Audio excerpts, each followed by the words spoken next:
Պարոն Մերժդոմյան, նախ միջնորդությունը երկարաձգելու կային արդյոք հիմքեր թե ոչ։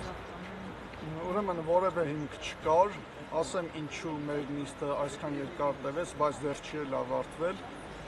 Այդ հարցը ուղղակի տրվեց քննիչին, ասացինք ամեն դեպքում նման հիմնավորումներ պետք է ներկայացվեն, որ գործնյութերով երևում է, որ Անդրեաս Ղուկասյանը ազատության մեջ մնալով կամ ազատ արձակվելով կկատարի այն գործողությունները, որ գրել է քննիչը, այսինքն խոչընդոտի գործի քննությանը։ Այդպես էլ քննիչը գործի որևէ նյութից չնշեց, չպատասխանեց սկզբում այդ հարցին, ստիպված մենք ներկայացրել ենք իրավական հիմնավորումները, 108 էջ փաստաթուղթ էր քննիչը ներկայացրել, Անդրեաս Ղուկասյանը հատա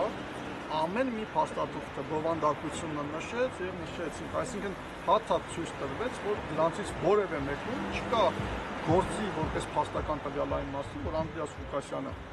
ազատ մնալով կարող է խոչընդոտել գործի քննությանը։ Դրանք տարբեր փաստաթղթեր էին, փորձաքննություններ են նշանակվել եւ այլն, այսինքն վերաբերում էին հիմնականում պատշաճ ջանասիրությանը, որտեղ քննությունը գնում է, բայց հիմքը մեղքը չկար։ Վերջում էլ դատարանն էլ այդ հարցը տվեց, քանի որ մեր ամեն ինչը դրա վրա է նաև կառուցված, նաև Անդրեաս Ղուկասյանի անձի վրա, չտվեց նման որևէ նշում, չտվեց նման որևէ փաստաթղթի հղում չկատարվեց քննիչի կողմից, նշելով, որ ահա այս սրանով հիմնավորվում է, որ ազատության մեջ մնալով այդ գործողությունները կկատարվի։ Սա է կատարվել, ասեմ, որ ընդմիջվեց նիստը, որովհետև ոսանկազրկվեց դատարանը, խնդիր ունենք, քննարկում ենք սովորական գրավոր արձանագրային ձևով շարունակենք թե չէ, ասեմ, որ Անդրեաս Ղուկասյանի մասով դեռ վաղն է կա, այսինքն այդ ժամկետներ չի խախտվի, մյուս կողմից էլ սակայն դատարանը խնդիր ունի վճիռ կայացնելու հետ կապված, որովհետև որոշումը կայացնելու գրելու հետ կապված, որովհետև եթե հոսանքը չլինի, գործնականում դա հնարավոր չի, այսինքն համակարգչով պետք է որոշումը հավաքվի եւ այդ խնդիրը կա, պրոբլեմը կա, հիմա մի հատ ընդմիջում տվեցին, մտածենք, տեսնենք ինչ է հնարավոր ավել, կհետաձգենք, թե կշարունակենք այսօր։ Իսկ Անդրեաս Ղուկասյանը որևէ հայտարարություն Անդրեաս Ղուկասյանը հիանալի հայտարարությամբ այդ խոսք ասել, շատ հիանալի խոսք էր, չեմ կարող հավանաբար ես դա փոխանցել, ոչ թե կարգին, այլ պարզապես չստացվի, բայց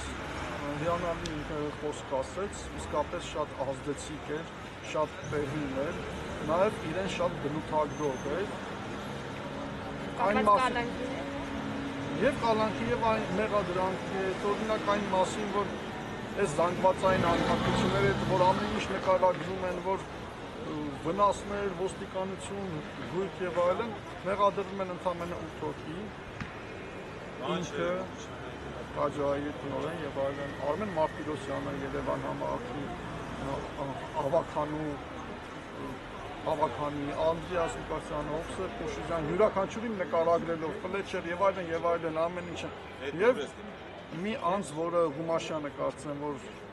ազատ է արձակվել, ընդամենը ամբողջը 8 հոգի, 3 կազմակերպիչ, նրանք եւ նկարագրեց, ընդհանրապես ցույց տվեց այդ աբսուրդությունը, թե ում ինչի մեջ են մեղադրում։ Շատ լավ էր, շատ ազդեցիկ էր, շատ ցցում էր եւ տեղին էր, շատ լավ հայտարարություն էր, հետո կարող է ավելի կարողանանք մանրամասն դա ներկայացնել, նաեւ եթե իր ցանկությունը լինի։ Պարոն Մերժդոմյան, իսկ իր մասնակցությամբ այս ամիսների ընթացքում ինչ գործողություններ կատարվել։ Որևէ գործողություն չի կատարվել։ Իսկ տեսակցությունների հետ կապված դուք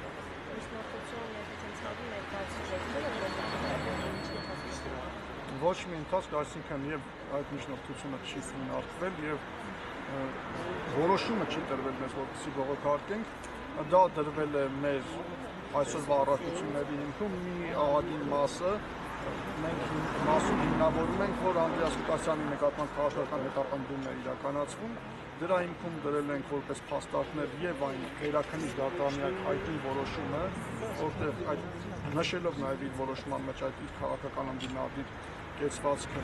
որպես գրավի մեժմանին, նաև այս, որ փաստորեն անգամ չեն տալիս այդ որոշումը, որ բողոքարկեն,